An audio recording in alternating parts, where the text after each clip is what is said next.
जो नए supreme leader हैं ईरान के मुश्तबा खामनाई, उनके सामने ये तजावीज़ और पेशकश रखी गई कि अमेरिका के साथ कशीदगी को कम किया जाए, तो उन्होंने मुस्तरद कर दिया। ईरान अब इस लड़ाई को ख़त्म करना नहीं चाहता। ईरान में एक सोच है कि जंग अभी बंद नहीं करनी जब तक कि इस बात की गारंटी ना मिले कि आइंदा ईरान पर हमला नहीं किया जाएगा और जो नुकसानात ईरान में किए गए हैं उनका अजाला किया जाएगा।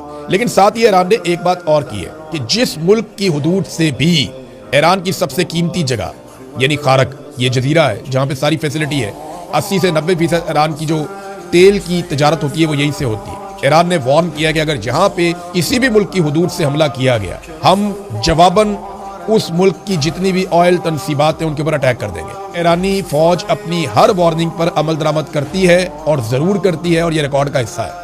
ये बात वाकई ठीक है कि ईरान ने जब भी कहा कि हम ये करेंगे इसके बाद तो उन्होंने वो करके दिखाया। अब ये तमाम खलीजी ममालिक के लिए चैलेंज है कि उन ममालिक की सरजमीन को खारक के खिलाफ किसी भी हमले के लिए इस्तेमाल ना किया जाए।